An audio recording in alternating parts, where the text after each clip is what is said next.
Shalom peuple de Dieu, de partout où vous nous suivez, que l'Éternel vous bénisse, que le Dieu très haut vous comble de la grâce, de son amour, de sa puissance, de sa bonté, et que l'œuvre de la croix de Jésus continue toujours à œuvrer dans votre vie. Je crois aujourd'hui nous aurons à partager la parole de Dieu avec le thème que le Seigneur nous a mis à cœur, intitulé « L'attitude du chrétien dans le désert ». L'attitude du chrétien dans le désert. Nous allons essayer de décortiquer un peu ce thème dans quelques minutes afin que Dieu puisse prendre gloire. Si nous pouvons essayer de comprendre le désert par définition, le désert c'est un lieu sèche où il n'y a pas la vie facile. C'est une zone aride. Le désert c'est un lieu inhabité par plusieurs. Le désert c'est un lieu où il n'y a pas réellement une bonne vie, où les gens doivent survivre. Et si on veut aussi définir le désert d'une manière chrétienne, le désert c'est un moment où rien ne marche dans la vie. C'est aussi un temps où nous ne pouvons pas vivre en paix. C'est un temps où quelque chose ne marche pas. Le désert, c'est le temps où tu ne sais pas te situer toi-même dans le temps et dans l'espace. C'est un temps où tu ne sais plus te contrôler. C'est le moment de la douleur, peut-être. C'est le moment où tu ne te maîtrises pas.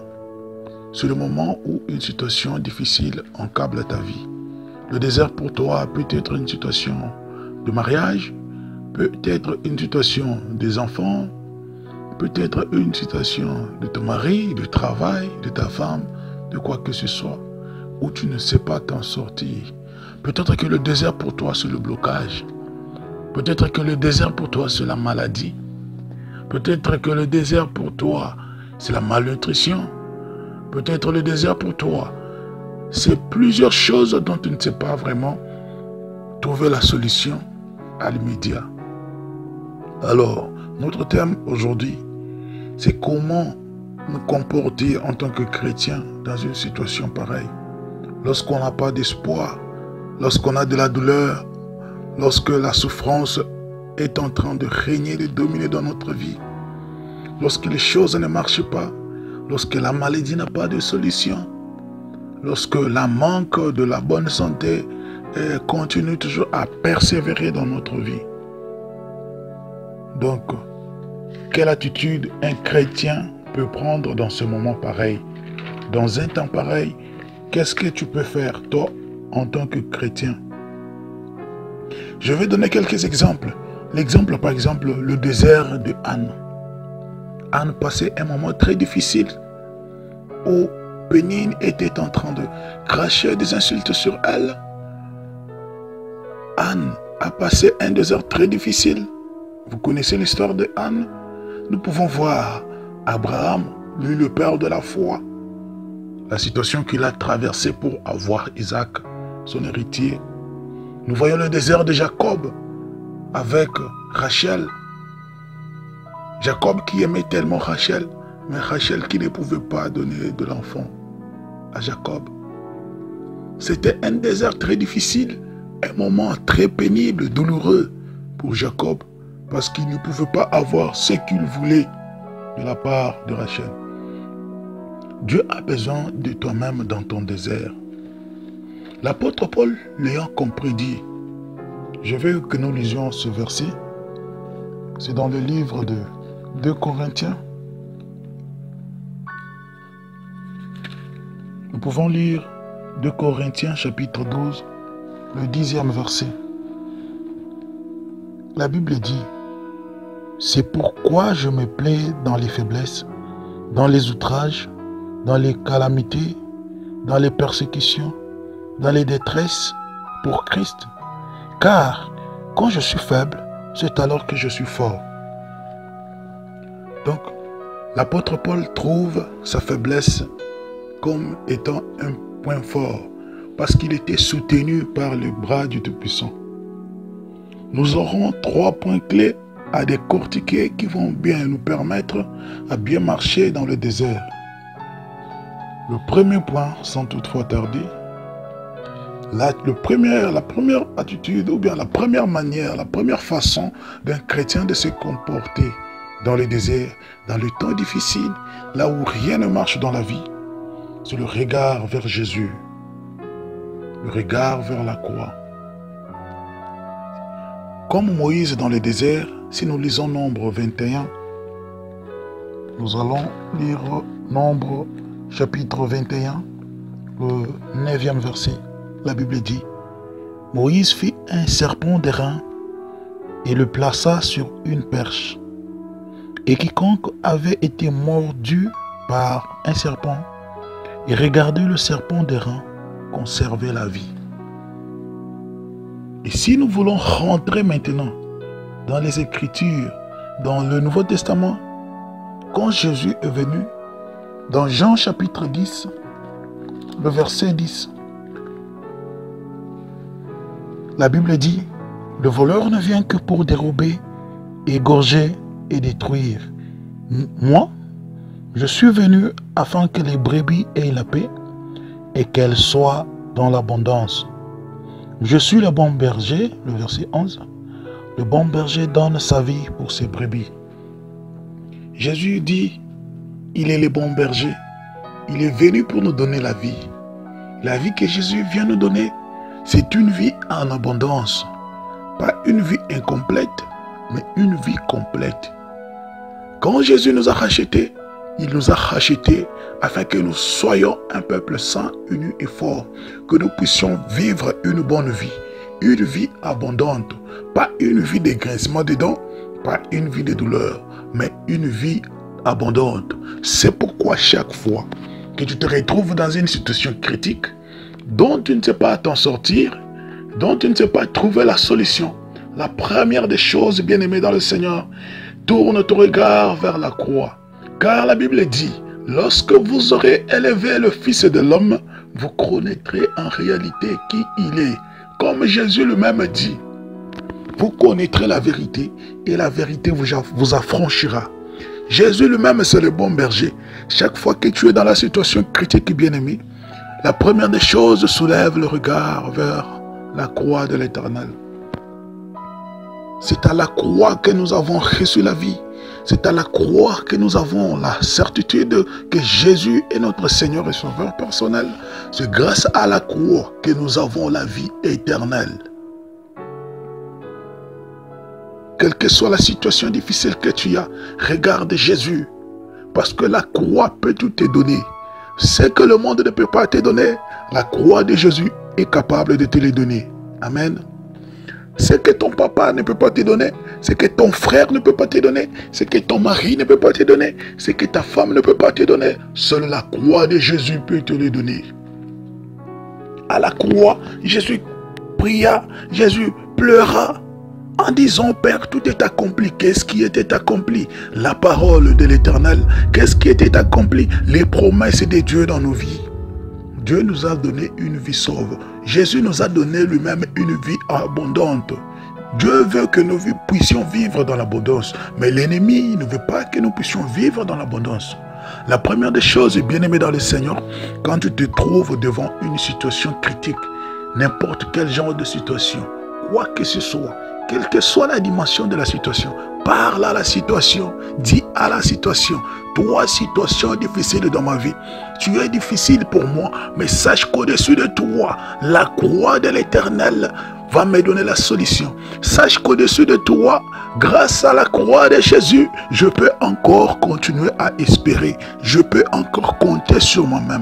Bien-aimé, tu peux compter sur toi-même. Si Jésus est ton appui, tu peux compter sur toi-même. Si l'Éternel est avec toi, si sur ton chemin, tu as celui qui donne la vie, tu as celui qui a ôté la malédiction au milieu de toi, rien ne te résistera.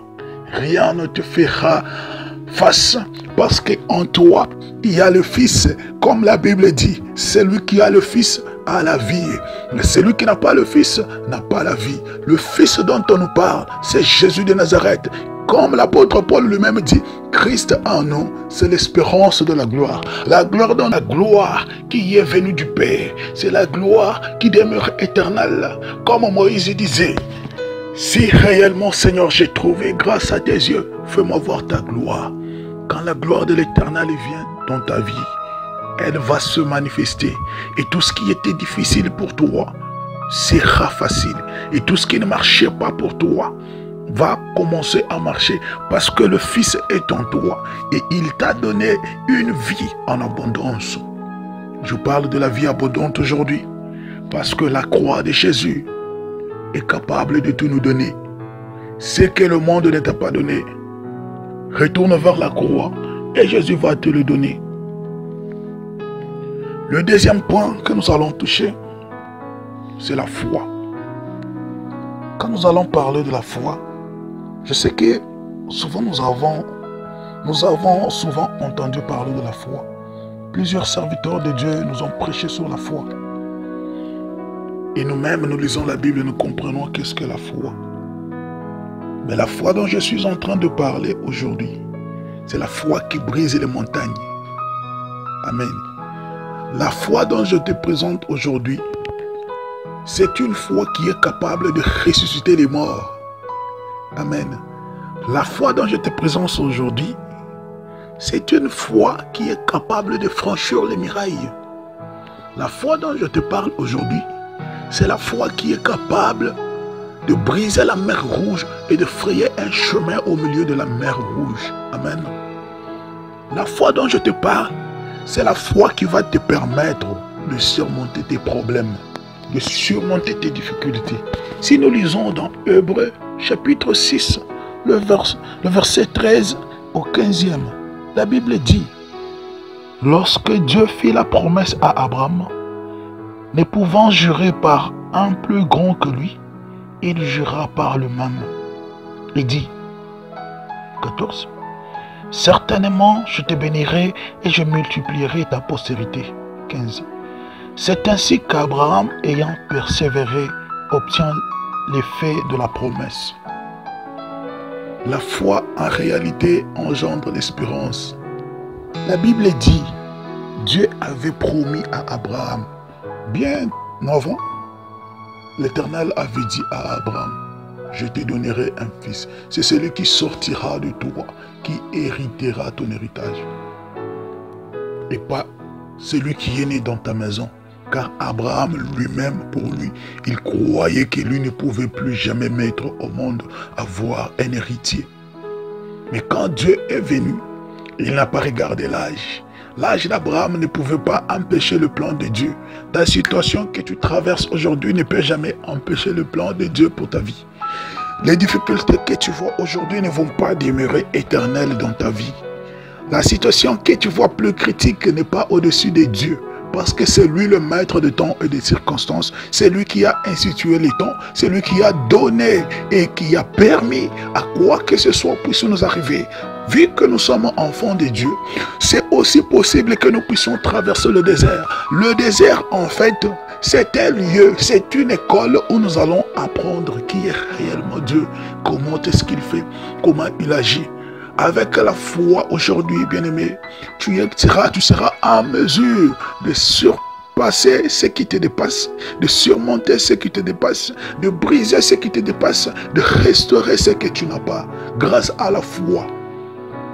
La Bible dit, et Abraham, après avoir espéré en ce que Dieu a juré sur lui-même, jura sur lui-même en disant, je te multiplierai et je te rendrai grand.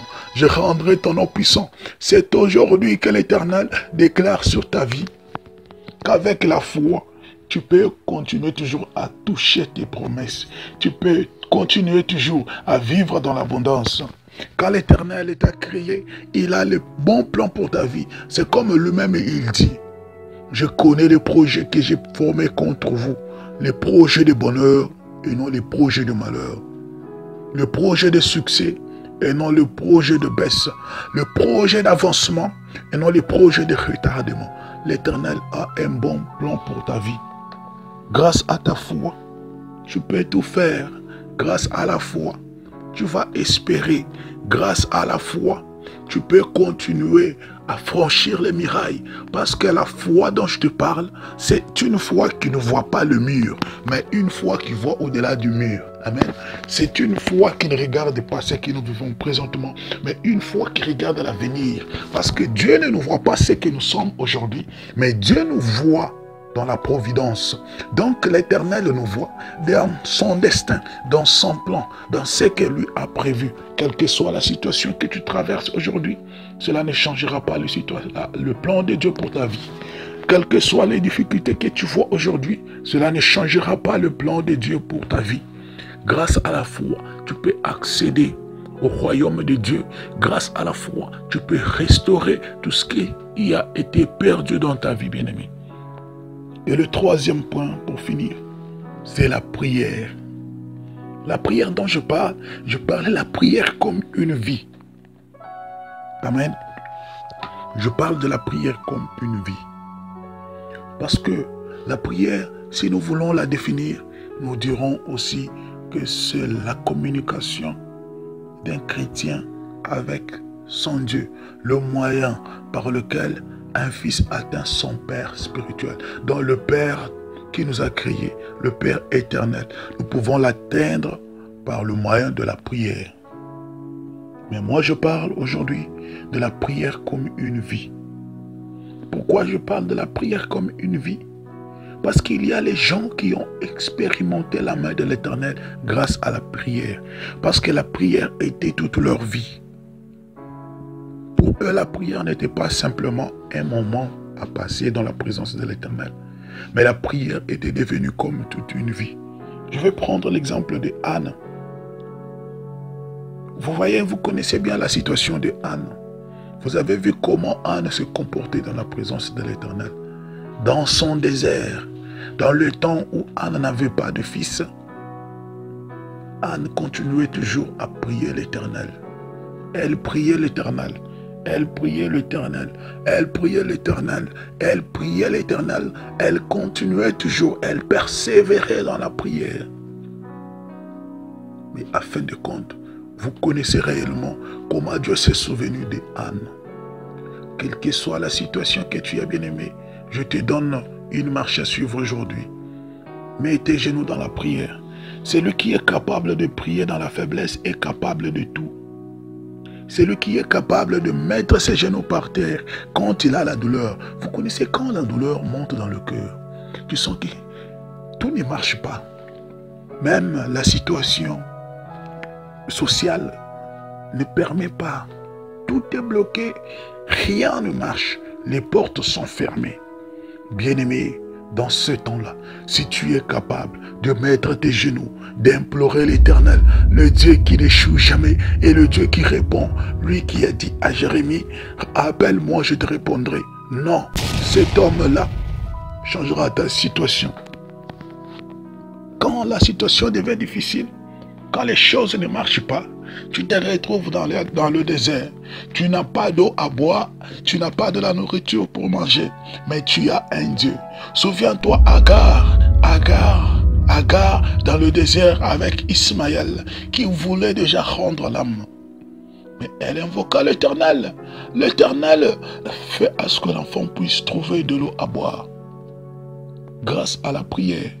Jésus lui-même était notre exemple. Jésus vivait une vie de la prière.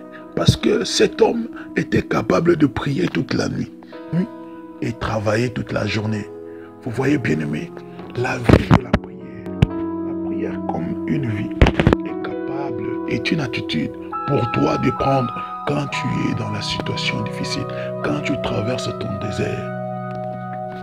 Quelles que soient les circonstances de ta vie, sois capable de prier, sois en mesure d'invoquer l'Éternel. Sois capable de mettre tes genoux sur terre et d'invoquer un Dieu. Toi, tu as un Père. Invoque-le. Il est avec toi. Il te connaît. Oui, Ses promesses sont oui et amen. C'est lui qui a la clé de ta réussite. C'est l'Éternel qui a la clé de ta joie. C'est l'Éternel qui peut te restaurer. C'est lui qui peut tout stopper dans la vie. Quelles que soient les peines et même tes pleurs, il est capable d'essuyer tes larmes. C'est lui la lumière que tu es en train de chercher. C'est lui le soutien que tu es en train de chercher. C'est lui qui peut mieux te consoler. C'est lui qui peut tout pour toi. Grâce à la prière, tu peux tout arracher. Grâce à la prière, tu peux briser les limites, tu peux briser les barrières, tu peux enlever les blocages, tu peux chasser le diable, tu peux chasser les démons, tu peux détruire les œuvres sataniques, les œuvres de ténèbres, le plan de l'ennemi sur ta vie grâce à la prière. Car la Bible dit, nous leur avons vaincu à cause du sang de l'agneau. Et Christ en nous, c'est l'espérance de la gloire. Quand tu es capable de mettre tes genoux par terre et invoquer l'Éternel, le Dieu des armées, rien ne résistera contre toi. Rien ne te mettra mal à l'aise. Rien ne s'élèvera contre toi. Aucune puissance ne se tiendra devant toi. Aucun ennemi n'aura de l'avantage sur toi. Parce que toi, tu es en lui. Et lui est en toi. Le Dieu dont nous invoquons, le Dieu qui nous a créés, est capable de te donner la supériorité sur tous tes ennemis, de te donner la force de reprendre encore à zéro, de continuer à espérer sur lui, de continuer à croire sur lui. Dites Amen. Que le Seigneur vous bénisse. Si tu es capable de prier, tu es capable d'arrêter n'importe quel genre de vent. Quel que soit le vent qui est élevé dans ta vie aujourd'hui, grâce à la prière de ta vie que tu vas faire maintenant, bien-aimé, tu n'auras plus le temps de pleurer, mais tu auras le temps de glorifier l'Éternel. Tu auras le temps de chanter le cantique pour l'Éternel. Tu auras le temps de manifester l'œuvre de la croix dans ta vie. Alléluia. Que le Seigneur bénisse. Que Dieu soit votre soutien. Que le Seigneur soit votre appui. Père, nous prions pour ce message. Tout celui qui l'a reçu, tout celui qui l'a écouté, Yahweh, permets que toi, tu puisses revoir sa vie dans le calendrier de ta vie, dans ton plan pour la vie de ton peuple. Alors accepte de bénir tout celui qui a eu le temps de suivre ce message, tout celui qui a eu le temps d'écouter ce message.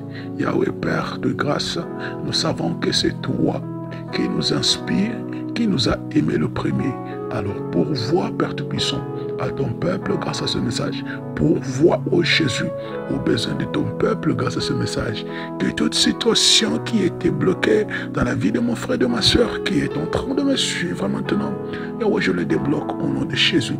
Les clés dont toi tu nous as données, je suis en train d'ouvrir tout ce qui était bloqué sur sa vie, dans le nom de Jésus. Tout ce qui était fermé sur sa vie, dans le nom de Jésus. Toute porte satanique dans sa vie, je la brise et je la ferme au nom de Jésus. Toi, éternel Dieu, vis avec ton peuple. Toi, éternel Dieu, entre dans sa vie. Toi, éternel Dieu, conduis nos esprits. Au nom de Jésus, redonne-nous le courage, la force de te chercher, la foi en nous, l'espérance de la gloire, l'espérance de l'honneur, la maîtrise de soi. Père Tout-Puissant, pourvois, Père Tout-Puissant, à toutes nos situations que nous pouvons rencontrer difficiles dans la vie. Et donne-nous, Père Tout-Puissant, le courage de te chercher encore davantage, de te suivre encore davantage, jusqu'au bout, Père de grâce. Merci, éternel Dieu. Dans le nom de Jésus. Shalom, peuple de Dieu. Partout où vous nous suivez, que l'Éternel vous bénisse. Soyez forts, continuez à prier, continuez à chercher l'Éternel dans toutes les situations que vous pouvez rencontrer difficiles de la vie. Tournez vers Jésus, tournez vers la croix. Regardez ce qui s'était passé à la croix. Même si c'est la maladie, tu vas le redonner et elle va quitter dans ta vie. Car la Bible dit, c'est par ces meurtrissures que nous sommes guéris. Rien que par les meurtrissures. La femme qui perdait du sang avait la foi de toucher ses vêtements. Si les vêtements de Jésus ont stoppé le sang qui coulait, à combien plus forte raison le sang de l'agneau.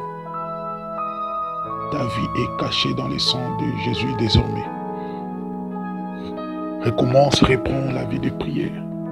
Recommence la lecture de la parole afin que le Seigneur soit ton appui et ton soutien. Que l'Éternel vous bénisse. Shalom.